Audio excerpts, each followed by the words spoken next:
welcome season 2 of the JD and Kris show. And the new and improved format brings in an honorable guest for 5 good minutes. And today's guest is none only than Adonis Arrington, Big June, the only Spurs fan this side of San Antonio. How you doing, man?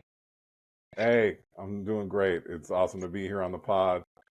I get to talk some Wemby. No one else wants to talk Wemby with me, so happy to be here. We'll talk Wemby all night if we can, but we'll try to keep it to 5 good minutes. If it's 6 good minutes, 7 great minutes, we'll roll with that. JD, how you feeling, bro? Man, I'm great. I'm excited for season 2. We got a lot in store for this season for our I don't even want to call it, for our guests and for our audience, coming with some good topics, just keeping it different than what you see out here as far as content. Bet, man. So the other day, on Presley's birthday, my daughter's birthday, after that birthday, the kid's birthday, everyone gets crazy and then it just chills. Everyone just lulls. I turn on the TV, NBA TV, Wemby's playing on TV. I'm like, cool, I haven't seen him play yet. Come to find out, it was his first game. And literally within 3 minutes of turning on the television, I'm texting Junior, like, what is this? What is this? What is going on? This creative player out here. Dude, just his length, his skill. He's Kobe Bryant and Sean Bradley's body, as far as I'm concerned. Like, what's going on out there, man? Hey, look, I got to keep those expectations low. Any rookie, I don't care who it is. You need to temper those expectations. But Kris introduced me as one of the only Spurs fans this side of San Antonio, and I got to explain it, right? It makes sense. Tim Duncan, Timmy D, he's my guy. Kris and Gitano, no, he's been my guy forever. You follow someone for 20-something years in their career, I can't shake the Spurs family at this point. They're just my team. I'm never going to root against the Blazers, but the Spurs, those are my guys. Except 4 times a year, you're going to root against them. Maybe once in the playoffs. We'll see. Wait, we got to look at context, okay? You know what I'm saying? If the Blazers fight for a playoff spot and the Spurs are down bad, hey, go Blazers, okay? You know what I'm saying? It's all about context. Okay. What'd you think of that first game? Cautiously optimistic. I knew he had skill. I hadn't seen him display the tools yet in a live game. Summer League was moving a little fast for him, you could tell. It looked like it slowed down a bit. And I know it's preseason, and again, temper those expectations. But one word I would say to describe him, he's smooth and fluid.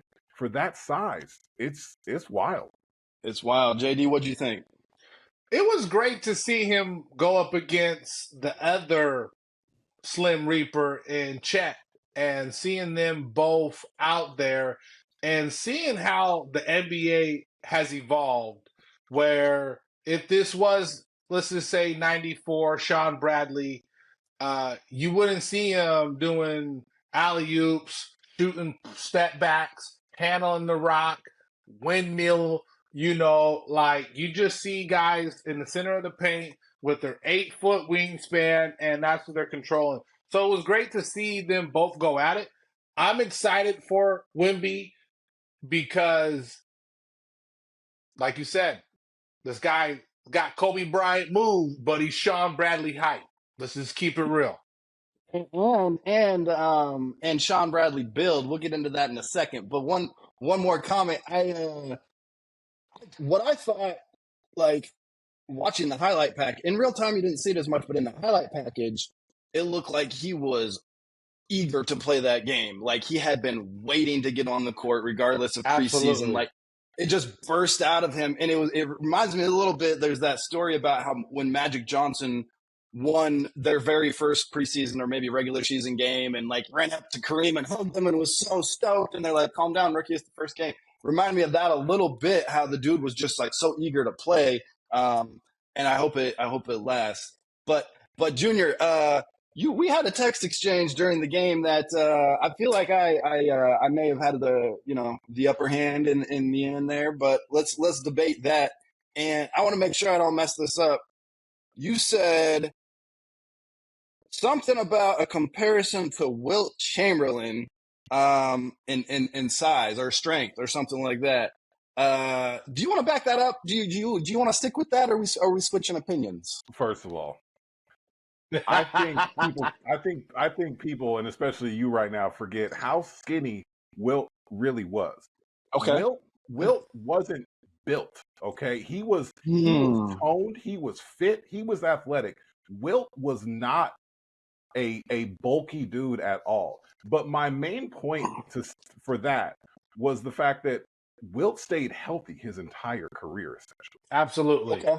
And the comparison I wanted. Okay. You can keep going if you want, but I got rebuttals. mainly made the comparison because Wilt's kind of one of the first dudes when people looked at him, he's like, okay, athletically, we've never seen someone play like him and move like him. I jumped 6'10". He could jump, and his body just worked. He didn't have any major injuries, and that's what I was comparing him to. That there are just people, for whatever reason, where their bodies might not be what we're used to seeing and might be a little unique, but they can make it work. It doesn't mean that he's going to be susceptible to injury. That's all I was saying. Okay. Now, yeah, because we were talking about injury. I agree. We're talking about injury. Hold on, JD, let me get at him real quick. Yeah, JD knows what's up. Let me talk to you guys. Let me come back at both of you then. If we're just looking at a picture, sure. If we're building a player on NBA 2K and you choose slim build, like, sure, okay, yes. Aesthetically, their skin and bone structure is the same. But Wilt was full of strength and muscle and burst. And if you look that was later in his career, though. Hold on. I will let you jump in when I pause, dog. You will know when it's your turn. I'm building to this. I stay patient. All right, hit it with research. I want to hear the research. Hold on. If you listen to people talk about him from that era, yes, he was a freak because no one had seen his size and athleticism together. But they also talk about his strength, dog. Look at a picture of a team from that era. None of them are muscular. Nobody was muscular then. So, true. Yes, if you put them side by side, yes. But look now and how much muscle is required as a part of the game and girth and brute force, especially as a big. So now you're comparing different eras. It's like, that's comparing kids growing up with the internet and kids not growing up with the internet. You can't do it. And I'm not going to sit here and say Wilt was or Wemby was stronger than Wilt. No, and Wemby's what, 19? I mean, come on. I gave you that. All I'm saying is, and also I'm coming off hot from watching the Goliath documentary about Wilt on HBO that just came out, and that's fresh watching interviews with folks that played against him and said like he was just like. The way they talked about him was the way people talk about Shaq when they played against him. So another great example. That's where it came out hot. But when you look at Shaq, you would think that the guy had a ton of injuries throughout his career. He had some, but no major, especially lower leg injuries. And never sat out a season. And his build, you just wouldn't expect that. You just wouldn't. But there are those unique humans, genetic, marvels that just can make it work. From that context, as a unique human, I will allow your take. JD, my bad, bro. I was getting passionate earlier. I'd been holding it in. I wanted to interrupt Junior so many times. But what's your stance? I agree on both sides because, like you said, the numbers say how big and brute strong Wilt was. But if we were to go look at a Kansas Jayhawk, Wilt Chamberlain, he is what Wemby looks like.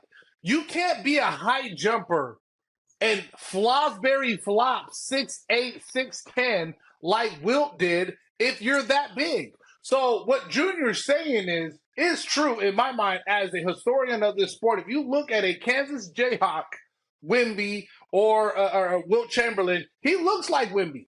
But he is more stout. He is a little bit more bigger. But again, Wilt came into the league and he's probably 21 years old. Wemby is probably 20. He didn't play college. He's been playing pro ball. And I think that if you look at Giannis, if you look at Giannis is different in the fact that when we saw him, he was so raw and how he put on the muscle mass. The one player that you thought might put on some muscle mass is KD. Nah, he's still slim, but he's still a sniper. So I expect the Wemby to put on a little bit more muscle, tone out. We're adults.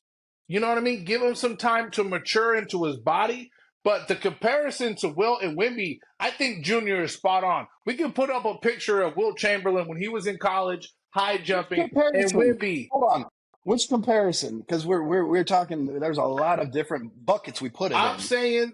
I'm saying if you put up a picture of Wilt Chamberlain when he was at Kansas, I doubt it that he's much different than Wemby. I can't imagine it being much different. Oh, I'm not disagreeing with that. That's literally what I was saying. Was if you look at a picture of them, they look the same. But if you put it in context, in Wilt's era, basketball players were told not to lift weights because it would mess with your shot. Right. But nowadays, it's built in. So right, but it kind of shifted the other way too. I would say the era of the 90s and in early 2000s, yeah, it was big, bulky dudes. And I'm not saying you don't find them, but let's be honest, dudes like me. You don't see them in the NBA much anymore. You can't. We don't see no tractor trailers. Oliver Millers. You can't run. You can't jump. It don't really matter how strong you are, right? And so I think it's going a little bit differently. And from talking with, from hearing Popovich talk about how they're going to use Wemby, they don't even know yet. They really don't. Is he a 4? No, they won't. Maybe they're being cagey about it, but they're not saying how they're going to use him at all. And they said they're going to use the preseason to figure out in the early part of the season because, I don't think he should live on the perimeter all the time, but I think he's a really, really solid perimeter defender switching out and being able to make up if he gets blown by because he doesn't have the foot speed of someone that's a little shorter. His legs are too long. He doesn't have that foot speed, but the length that he has. When his stride gets going. The length that he has, too, he can cover so much ground with a step. And then his arms, I think, if we're talking from the Spurs and how he can improve this team, it's going to absolutely be on the defensive end, first of all. The Spurs were one of, if not the worst defensive team in the NBA last year. And I think that's where he makes his So I got a question, June, and thinking about, you just brought up something that I thought about, is what if they play like a zone, you know what I'm saying? And Wemby kind of rotates into that, right there below the free throw line because one half a step in his arm length, he's already cleared up the space, So I hope that Popovich puts his ass on the block and makes people double because if I can turn around and just do a Kareem skyhook jump shot right there, I think that he will gain the confidence as a player. Because if you got him on the outside, you're going to be able to bully him and trap him. But he can see over the traps and find the open person from the double. Yeah, and he's an amazing passer for his age. Yeah, that's one of the qualities and the angles that he can create to make those passes because of the length. Insane. Hey, Junior, get that off the top shelf. Do that with imagine that with precision passing. The ball. His arm was 6 feet out of bounds, and he swung it under the rim. I mean, there's nothing you can Dr. J. Yeah, there's nothing you can do about that. So what is your prediction this year about the Spurs with him? But do we need to even put him in a box of a position? That's my question. He's a center. So hold on though. That. I just asked the question: do we have to put him in a box? Because yes, I think he is so unique that you can think about the rover position in football. Mm-hmm. That was created it is a hybrid position. Wemby is so different that he's a unicorn. If what we saw in one preseason game. Yeah, Zach Collins is the Spurs center. He is. Oh, that's right. That's true. Love him or hate him, he's the Spurs center. And who would hate Zach Collins? Pop loves Zach Collins. I think who would hate Zach Collins? I think people question his productivity at times. But I think if you check what he did the last 30 games of the year last year after they traded Jakob Poeltl, he really came into his own. And I don't think Zach's ever going to be an all-star, but I think Zach's going to be a productive player in this league for a long time if he can keep staying healthy. I got a question real quick. Who's a better pro, Zach Collins or Drew Eubanks? Zach Oh, Collins. it's not even close. Drew, I'm sorry. I've watched Drew for years on the Spurs, and he'll flash every couple games, and he's always he got that dog in him, right?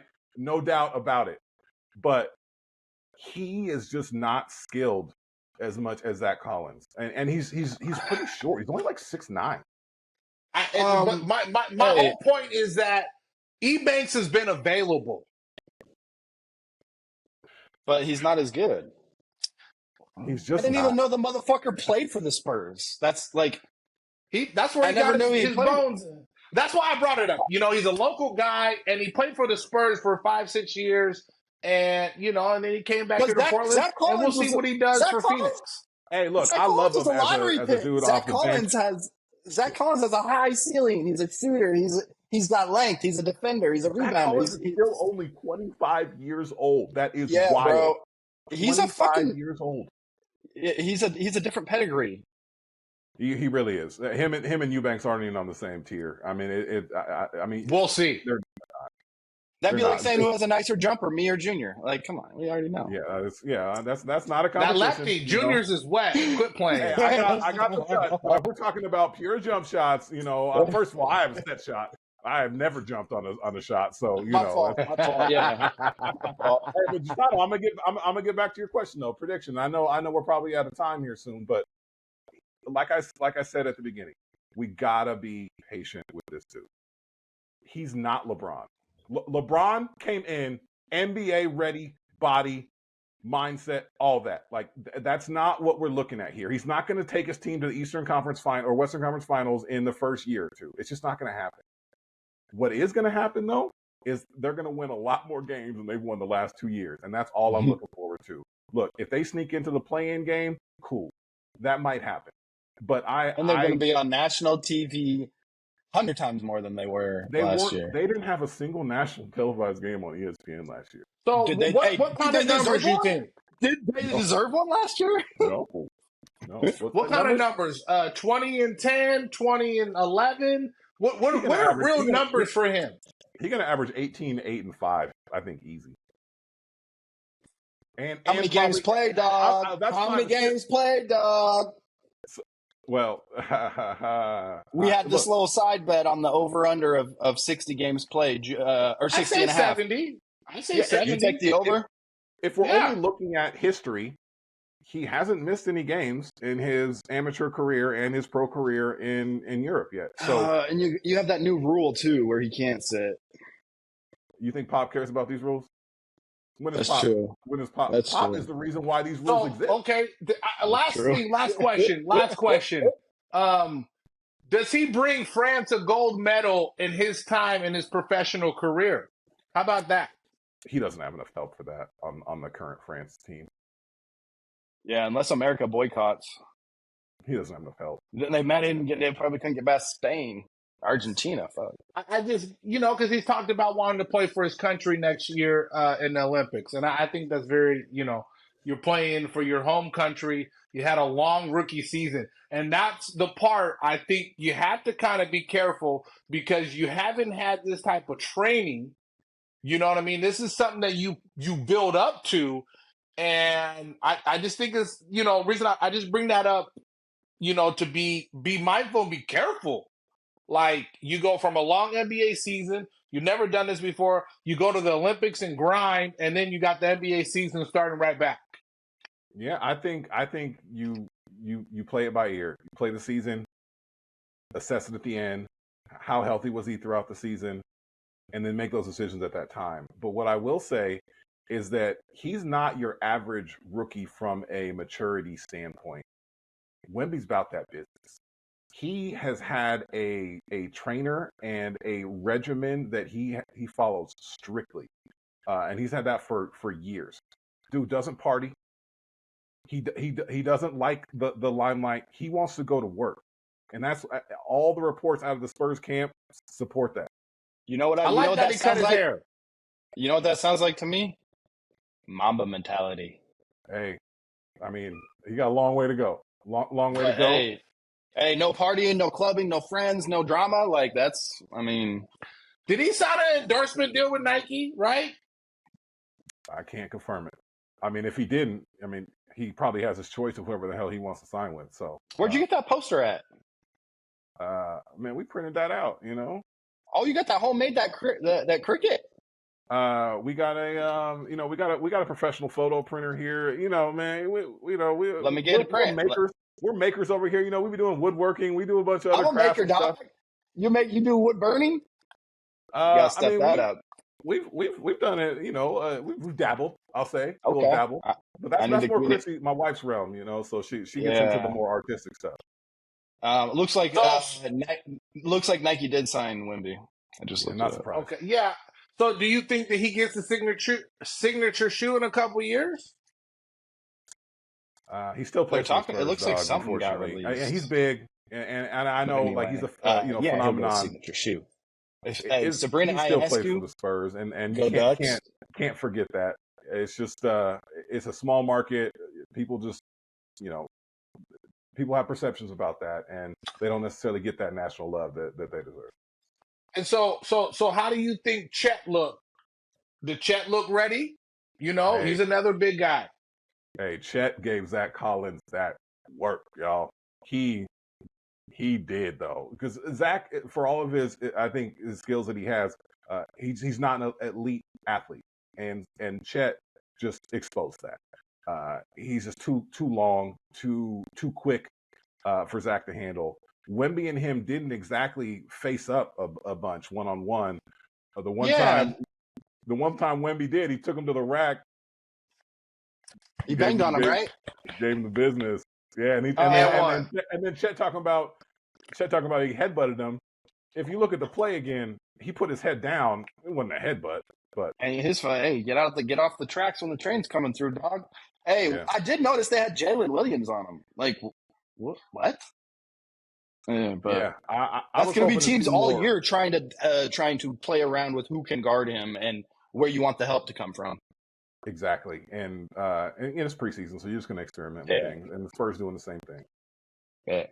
Hey, Junior, man, it was awesome having you on for 22 good minutes. I know, man. I mean, I wonder if y'all. I'm gonna check the pod out, see how much y'all had to cut this down. Hey, we're gonna run no cutting on here, man. We running straight, June. You know what I'm saying? You family, bro. All natural, man. Organic, right, baby. Before we go, parting shot real quick. I gotta ask you because we're multi-sport athletes here, June. Are we keeping Josh McDaniel after this year? Hey, if they only win a couple more games, no, you can't. You can't. Okay. I don't see how you can. And not just because of the record, but what has he shown to give anyone confidence that he can turn it around? Unless he does that before the end of this year, there's no confidence there. And that locker room is not going to be behind him at the end of the year if they keep up what they're doing right now. Real talk. And Mark Davis needs to cut his losses and realize tell the team. I believe that Mark Davis and Jerry Jones, we need some new ownership. I can't imagine. I doubt that the Jones family, Jerry's going to step down or whatever. But I really can't wait for us to get a new owner, Junior, and be like, wow, Raider Nation is around. I don't even hate on Mark Davis as much as a lot of people do. First, he left Oakland because that was not realistic to stay. I don't care. Every single owner in the NFL would have done the same damn thing. I'm not mad at that. I'm happy we left. We got a new stadium. We have a new shining toy. I am so happy that we deserved a stadium. But since you brought up Jerry Jones, they are two different owners. Mark Davis doesn't know football, and he admits that. He doesn't know football. He is a solid businessman, which is why the Raiders are one of the most profitable teams in the NFL right now. And he's one of the few owners that owns his stadium. You know how big of a deal that is? So from a business side, I think he's doing great. What's hurt him is that the hires that he's made haven't been good. And yeah, you can say, well, that's the big job of the owner to make the good hires. Okay. But when he hired McDaniels and Ziegler, I mean, people weren't panning that. People were saying, oh, that's probably a decent hire. it's not working out so far. Nope. So Thank you for joining us today, Junior. Mark Purcell, yeah, but yeah. All right, Hey, dog. Junior, you might have to come co-host with us, dog. Try host with us. Hey, you know, if I need to tap in, y'all just gotta hit me up. Hey, fuck it. It's a cool 25, so we'll call it 25 good minutes with Junior Arrington, man. Appreciate having you on, my guy. So, JD, we already have a quarter of the NFL season in the books, and we haven't really talked much NFL at this point. So let's just jump right in. Who are your top 5 teams of the first quarter of the NFL season? Yeah, my power ranking, they just got done playing tonight, and it's a slugfest. It's a division game, and the Swifties were outside, and it's Kansas City. Kansas City's number 1. I know they lost the game, the season opener to Detroit, but they're number 1. Patrick Mahomes is who he is. You might not like the receiving core, but they still get a win, and he's still throwing for 300 yards. And I got to go with the Eagles, number 2. They're undefeated. They're a solid team. They're talking about outlawing the Philly push, the brotherly love push, because nobody can stop it. Jalen Hurts, that defense, Jalen Carter, those boys are humming. Number 3, you got to go with what's going on in the Bay. McCaffrey, Purdy, Debo, George Kittle taunting these Cowboys. They're for real. Nick Bosa, the dudes is, the rating defensive player of the year. They're pretty nice. For real. They're for real. Number 4, I got to go with Miami Dolphins. They put a 70 burger on them. Ooh. A 70 burger. That's a lot of points. This is really hard to score 70 points in Madden, and you got to be playing like 10-minute quarters. They're for real. And number 5, this is a surprising one, but I got to go with Detroit. Ooh, wait! You said you didn't have them in your top 5. Well, I didn't want to tell you my top 5. You know what I'm saying? You beat the Super Bowl champs. You've been playing solid football on both sides of the ball. Aiden Hutchinson is looking like a young Nick Bosa. These white boys out here with the motor, as they say in the NFL draft preview, they got a big motor. And he's playing well. Amon St. Brown, he's been hurt. Josh Reynolds, they drafted an Iowa tight end. What's new in the NFL? These boys are playing. So that's my top 5 right now. And we'll see this next quarter of the season. Okay, man. I'm glad that you're done talking because I want to start talking. All right. We got the same top 3, but I got them in the correct order. I understand what you did in your selection. I understand why some people would do that in an attempt to have a good top 5, and I applaud you for that. A quick question. Who won the Super Bowl last year? Kansas City. And what year is it this year? It's 22, so they won, or 23, so they won a Super Bowl in 23. They won in the Super Bowl of this year will be what year? 24. And what season are we playing right now? 23. They were playing. Come on.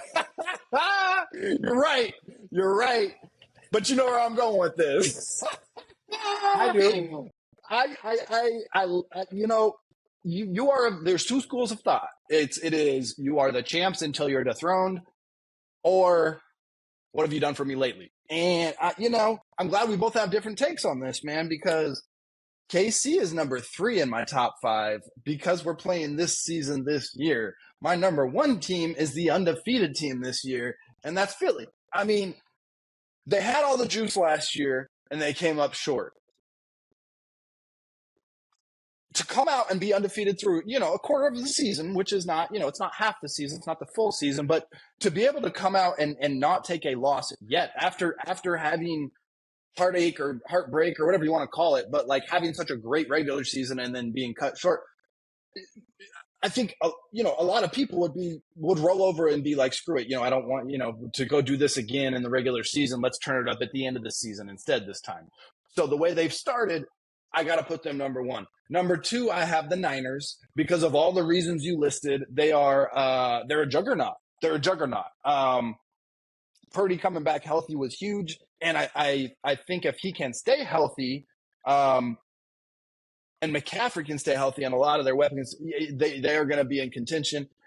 And then number three, I have the reigning Super Bowl champs of Kansas City because they have an L on their record, and maybe they turn it on at the end of the year. Maybe they're the San Antonio Spurs of the NFL, where they can they know when it matters to turn it on and just coast in the other times. Maybe they're at the dynasty level at this point.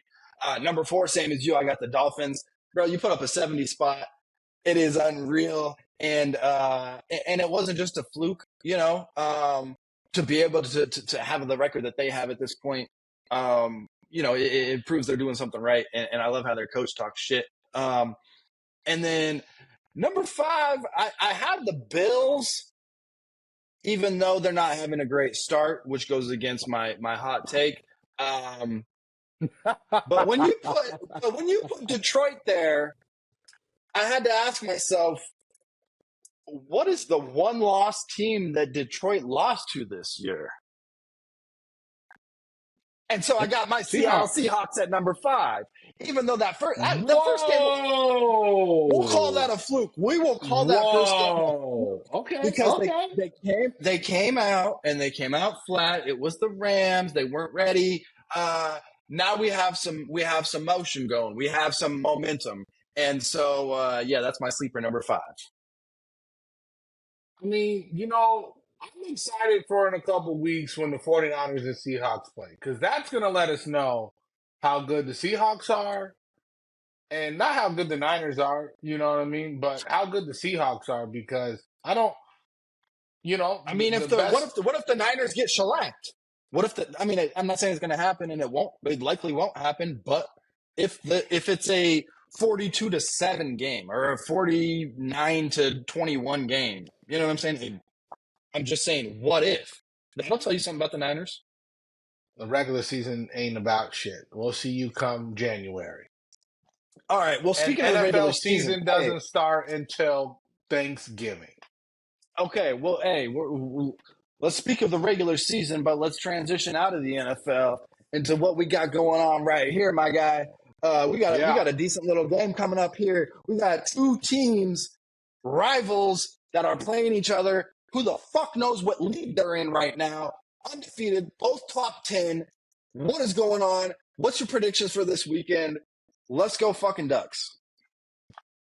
Man, it's gonna be one of them ones, Chris. You know what I'm saying?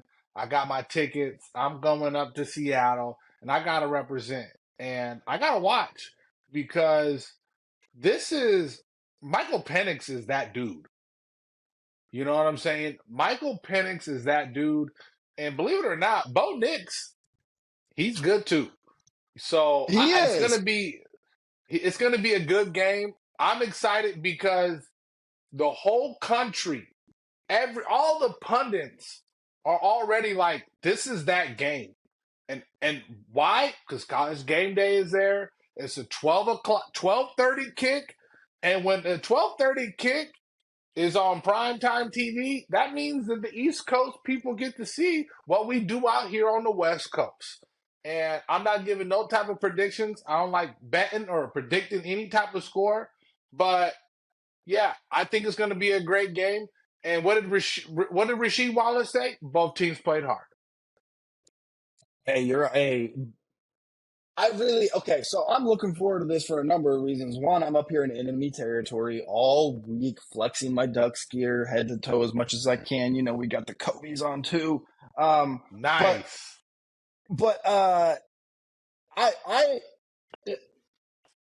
it really brings, the rivalry juices for us, they just come out, right? But I'm worried about the state of the rivalry with this fucking realignment. And all of these people coming after the money, the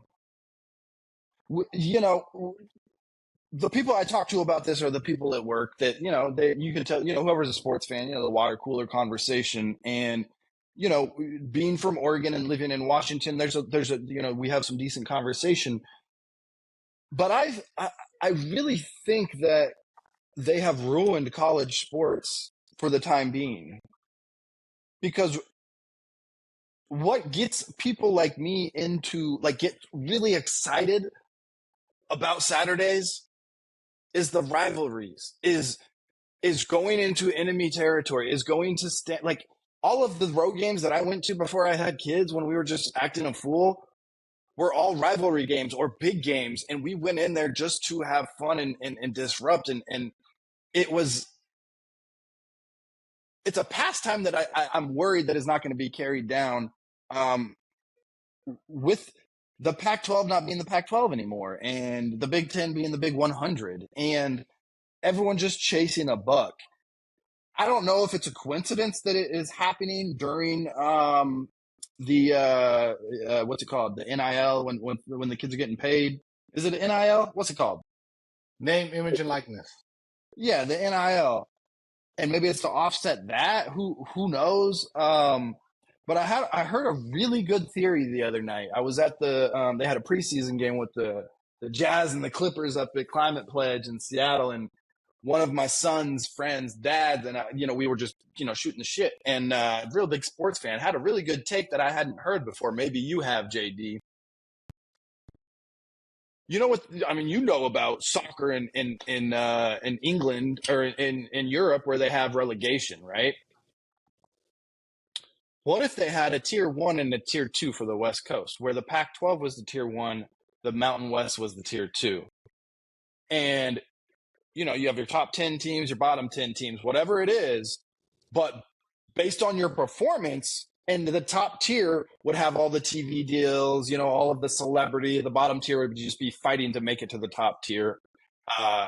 Maybe almost like a developmental league or a minor league in college sports. It sounds insane, but also everything else going on in college sports is insane. How's that hit you? Well, sounds very interesting, but I want to go back real quick when you talked about the rivalries and going into enemy, grounds. I don't like what's going on, but let me tell you something now. I'm excited to fly my ass to Ann Arbor, Michigan, to Ohio State, to Wisconsin, go to Camp Randall, to Happy Valley. I'm excited to go see 100,000 people have my green shirt on and being like, "Let's go Ducks," and we walk out with a dub. I'm with you on that. All right? You know what that is? That's what's going to happen when we go out to Penn State, when we go to Camp Randall and whip with Michigan, and when they're doing their jump at the beginning of the game in the student section in Wisconsin. I'm excited for this. I don't like it, but it is what it is. And so our opinion has to evolve, because guess what? That's deep. Football's evolving. So therefore, we're not going to get the nostalgic of the Civil War. Well, all right. But guess what? I'm still going to go up to Seattle every couple of years and watch us whoop their ass. I'm still excited. We still got that. But you got me high. It sucks. It sucks, Kris. It does suck. But we get to have Ohio State come to Seattle, come to Eugene. Jim Harbaugh is going to have to bring Big Blue down to Eugene and Seattle and USC. I'm with you. I'm with JD. JD, preach. Come on. Who's not going to like that when you get to go to Ohio State on the regular? It's not going to be like we're only going there once. No, we get to go there. They got to come play us every year. So go off. We're going to have a couple losses every year, but guess what? We're gonna give some L's as well. So that's how I feel. Now the relegation, that's a little bit too much. Now we're asking young men, right, to be playing with millions of dollars, because that's really what it is. You're talking about TV deals. You're talking about They're all Yeah, but doing that. it's different. Kris, there's levels to this. Those are grown professionals. These are kids who still got to go to class and pass a damn geometry test and got to write a history paper on the Civil War. Hey, bro, I don't know soccer, and I know you do, so fact check me. But they ain't all grown men. They got 16, 15, 14, 17-year-olds playing on those relegation Yeah, but teams. they ain't doing homework. I mean, that's on us. You know? All I'm saying is it's an interesting keeping it theory. a buck. It's an interesting theory, and I'm not mad at it. But I'm really not mad at what you were saying earlier about creating not creating new rivalries, but what you said to me kind of resonated from a marketing mindset of like new audiences. We're bringing our brand to new audiences. The motherfuckers that don't stay up till 7 p.m. on the West Kris. Coast, 10 p.m. on the Whole East new Coast set to of watch eyes. us play. And you know what? The last time we were in Ann Arbor, to the best of my knowledge, Dennis Dixon doing the Statue of Liberty, fucking them boys up. So, yes, you got me psyched. I'm ready to go. I'm on board, man. Am I soft? Do I not have a backbone because of that? But who knows? I like it. It's tough for us to be like, damn. I mean, this is the best year in history as far as quarterback-wise in our Pac-12. You got Shador Sanders, Caleb Williams, Bo Nix, Michael Penix, kid from Washington State. You got Why are you 5-6 naming more than quarterbacks two that are quarterbacks right playing now? their butt off. You got the young kid, Dante Moore at UCLA. Like, you got some studs at quarterback. JD, why are you naming more than two quarterbacks when you mention Pac-12 quarterbacks? There are only two teams, dog. There's only two teams. Do you recognize? Man. No, you got to be in one Washington camp or State the and other. Oregon State. I mean, you're right. It is what it is. I'm just saying you can't play both sides. Are you with the realignment this or not? conference of champions for all the other sports that we don't talk about ever, but UCLA softball, Arizona women's softball, UCLA men's basketball. This is the conference of champions, and it's gone. There is no conference of champions. It's the conference of two. Yeah. So when you say we're chock full of talent, you're just talking about Pullman and Corvallis, my guy. It's done. Some sad state of affairs. They out here suing everybody. Well, I would too. But here's two things. One is a jab at you, and the other is a hot take, or just not even a hot take, but just a logical take. The first one is you either need to decide if you are for this expansion, realignment, whatever we call it, and you cannot claim the Pac-12 anymore, dog. You cannot say we have all these quarters out. No, because you just talked about how much you like what's going on. So which one do you want? I want money. So guess what? I'm part of the Big Ten. Fuck it. So the Conference of Champions, put a fork in them, fucking skull emoji, they're done. All right. Hey, speaking of realignment, though, man, we had a rap artist that also plays basketball move out to Wisconsin. That happens to be news. Damian Dollar, Lillard, different on levels the Lord allows, who also plays for the Milwaukee Bucks now, is now a member of a reigning a recent champ. Two things at first. He's not even trying to drag us, and he's dragging us. He's not even trying to, but two comments stuck out to me. One, when he was taking the photo, with Giannis, and he said he hadn't done that. And he's like, I've never been in a photo like this. Like, then when he was talking about playing in practice and how like he'd never had so many weapons, or like never been so open, or like it was just like, ooh, and he was not trying to drag us. He was saying factual stuff that was just like, he's just trying to be nice to his teammates. And it hurts. It hurts so much. What do you feel about the trade and just talk to me about it? I like the trade on both sides.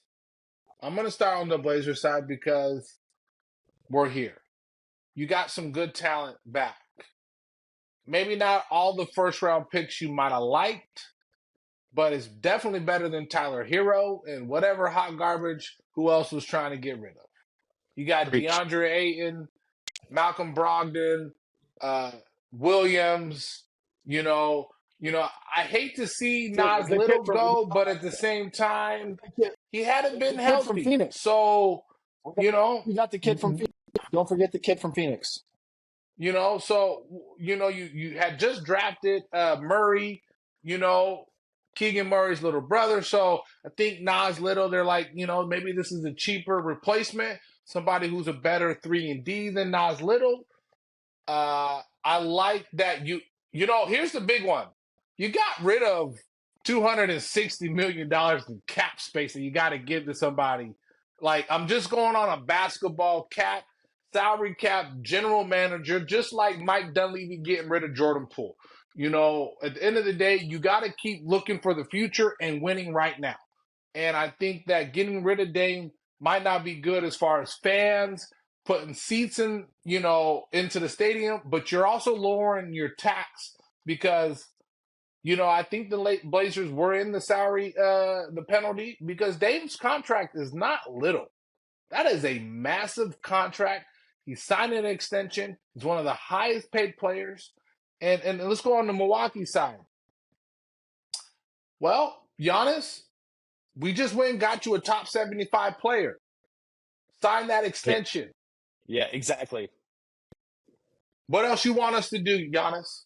We went and got you. Yeah, we got rid of your running mate, but we went and got you a top 75 player of all time. I'm not saying the Drew Holiday. Coming off a 33-8 season or whatever he had. I'm not saying that Drew Holiday is not a solid NBA player. He is a solid vet. We've been talking about him, Kris, since we saw him play in the USA Select, tournament at the Moda Center 10-plus years ago when he was in high school. But Dame Lillard, as they say, he's cut from a little bit different, and he built different. He's ready for it. He's prime time. He's ready. Okay? Let's see what happens. Roll the ball out there and let's see. Let's go. Hey, a few things. First of all,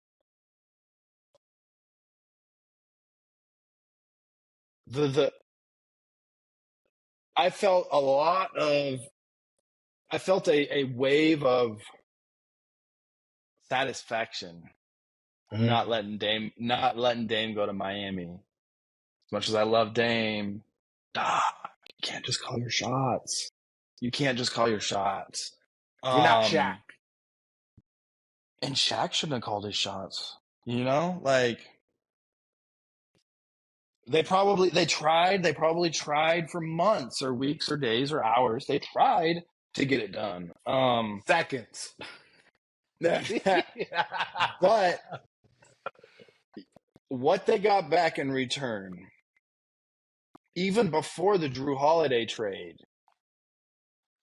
was incredible.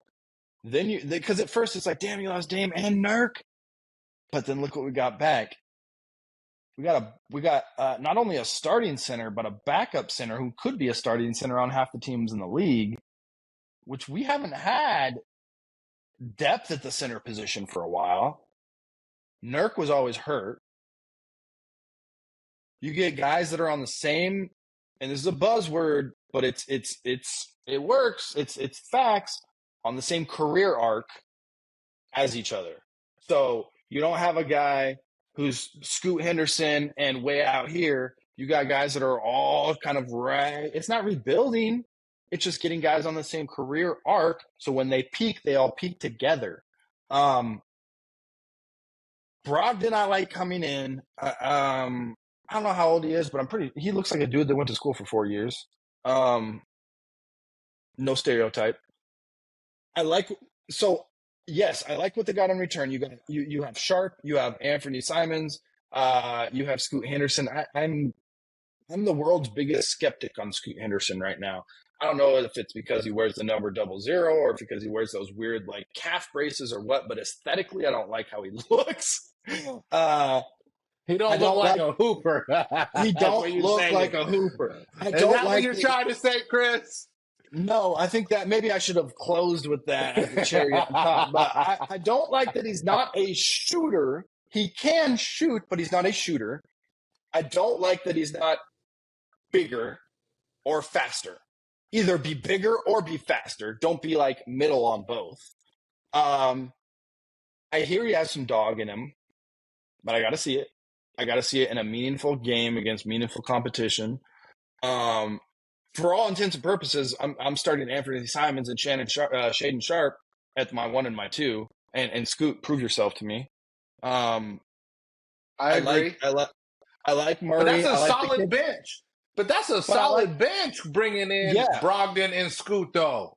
Brogdon and Scoot and the kid from Phoenix who he was like a late second round pick, but he had an amazing, I think he was all league summer league, and was out there looking like Scottie Pippen the other night in their preseason game. And he wears the same number and wears the same wristband, so it's kind of cool to see. Murray is kind of wet. I like to see that. I like that he spells his name that way. And then you got Jeremy Grant, who on that career arc thing is probably is he the oldest Blazer? He might be. So I'm okay with that because you see stars going and teams getting nothing in return. And I thought we were going to settle for Tyler Hero, which I'm actually a Tyler Hero stan. There's not a lot of us.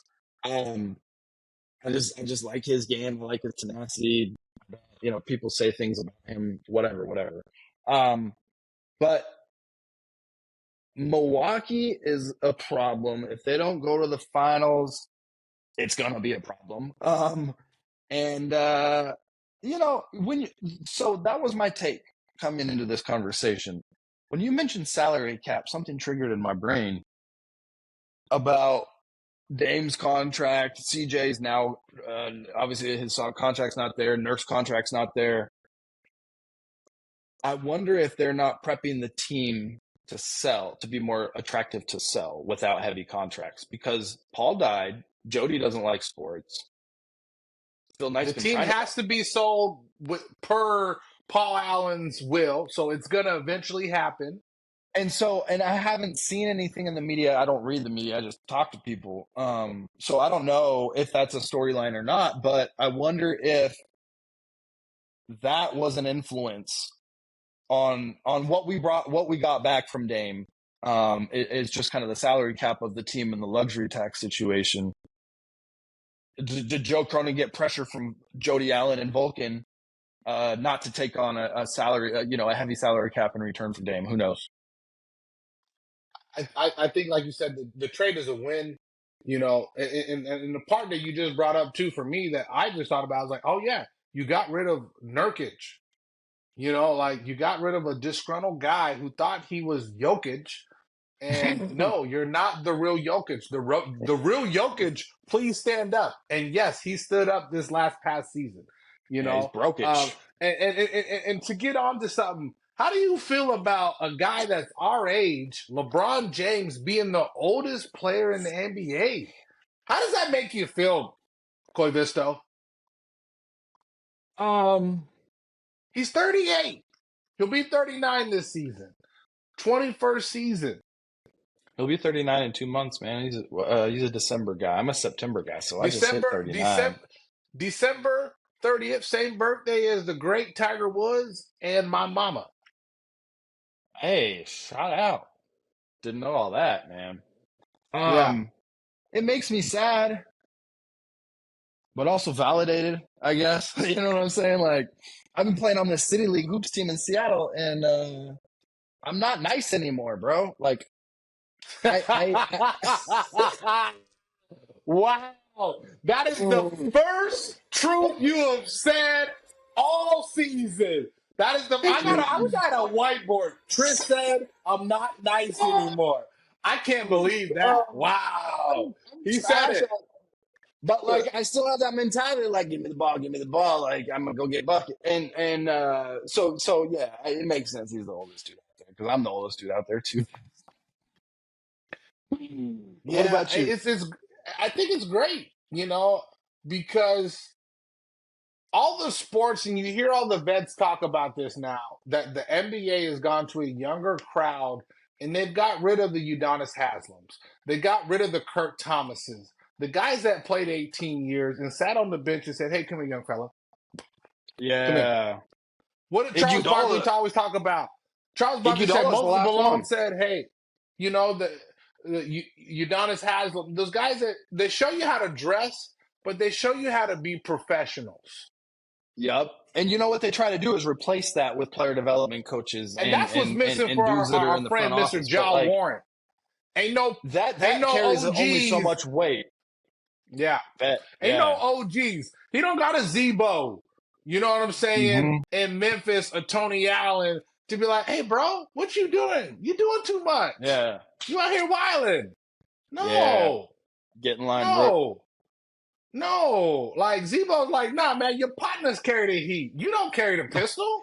Hey. You know what I'm saying? Hey.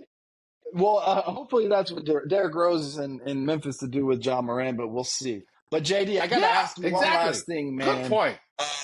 We're staying on the theme of things shifting and things changing. Now, your boy Messi came over here to the States, and we haven't spoke about it on the record. So, what's your take on his initial descent on the United States of America? I mean, they win there's their first season in competition, and they win the inaugural Leagues Cup for the MLS, which is a big tournament. You know, you win money. He's played great. I mean, he was averaging a goal and an assist almost every game. Light work. Exactly. But what I hope is that we start considering the MLS as the 5th professional sport in this country when we have major, like the world's best players coming to play here, and they elevate us. And hopefully what that does is elevate our youth soccer programs, so that way when we play in the World Cups, we can make it to a semifinal, not just a quarterfinal as a country. And that's what I hope that this does.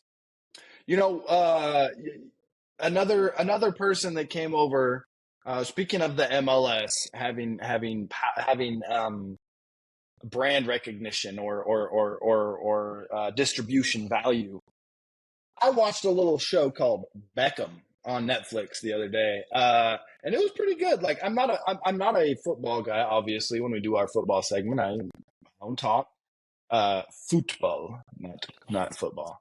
But he made me think, if that dude was playing right now, I'd watch some soccer. I didn't know the whole backstory. We were talking in our production meeting, like, I thought he was like Anna Kournikova, like he was like a model that happened to be a professional athlete. But no, he was a dog, and he was driven, and the backstory of his dad really setting the tone for him, and his dad being so hard on him.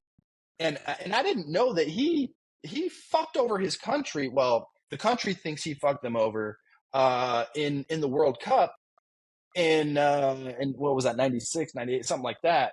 And he had to wear that for 2 years of being the most hated man in the country. And the only way he was able to get through that was because his dad was so hard on him growing up. Like, all of these things, like, it's just, I love documentaries like this. It's the type of thing, like, you watch Forks Over Knives and you want to eat healthy for a week. Like, so I watched Beckham, and I'm into soccer for a week. So I'm hot. But JD, man, I recommend you and all of our 7 listeners watch that documentary and tune in for our next episode, which is going to be a preview of the 2023-2024 NBA season. It's been a hell of an off season. We're going to have a great regular season and postseason coming up, along with the NFL and college football and a little bit of soccer and everything in between. My guy. Kris, it's always a treat, and it's a treat when players meet. Cheers, and go Ducks. Go!